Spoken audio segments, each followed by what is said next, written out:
संत बनने के लिए त्याग चाहिए। वो त्याग का ही नाम व्रत है।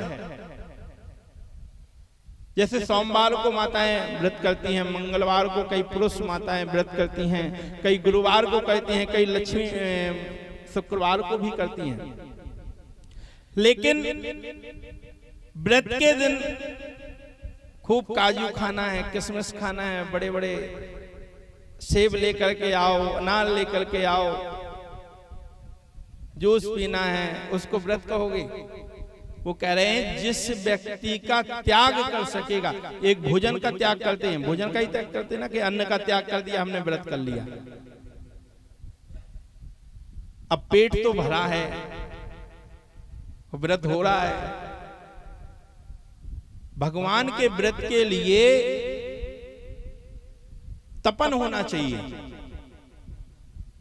कलयुग यज्ञ जप तप व्रत ज्ञाना, कह रहे तप होना चाहिए, तब जाकर के व्रत लगेगा। वैसे तो ऐसे लिखा है कलयुग यज्ञ न जप तप व्रत ज्ञाना, लेकिन इसे हमने पलटा है। इसलिए पलटा है क्योंकि जब ये व्यक्ति नहीं करेगा तो फिर क्या करेगा? उपाय भी यही है, वो व्यक्ति करता भी यही है। लिखा है कलयुग यज्ञ न जप तप व्रत ज्ञाना, लेकिन लिखा है नीचे गाइए रामई और सुमरिए रामई। राम जी का गान करना होगा, राम जी का सुमरण करना होगा। अगर राम जी का गान नहीं किया आपने, संकीर्तनों में नहीं गए, भागवत कथाओं में नहीं गए, तो आपका उद्धार होने वाला नहीं है।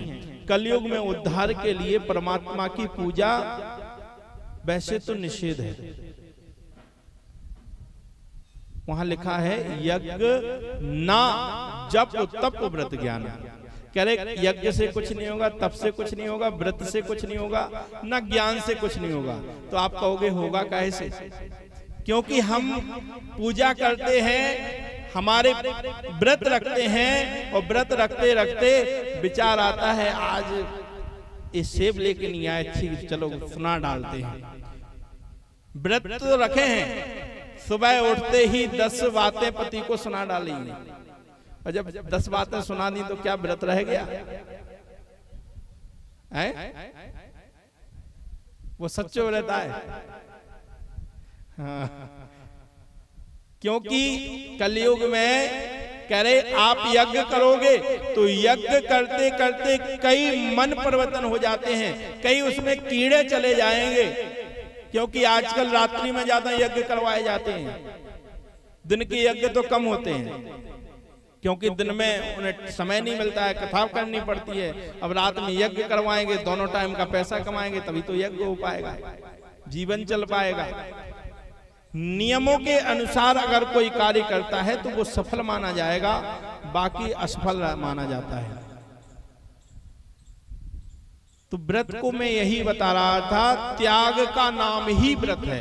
आप बुरे कर्मों का त्याग कर दीजिए, आप व्रत कर रहे हैं। झूठ बोलने को त्याग कर दीजिए, आप व्रत कर रहे हैं। ऐसा नहीं है कोई खाने ना खाने से कोई व्रत नहीं होता है। अन्न का त्याग करना ही एक व्रत है कि अन्न नहीं आज ग्रहण करेंगे, आज फलाली चीजें ग्रहण करेंगे। इसी प्रकार सबसे बड़ी चीज है, मन से बुरे कर्मों को हटा दीजिए और परमात्मा में अपने मन को जोड़ दीजिए। चाहे कोई भी कष्ट हो, कष्ट हर कष्ट का निवारण हो सकता है, बस भाव होना चाहिए। भाव के भूखे हैं भगवान।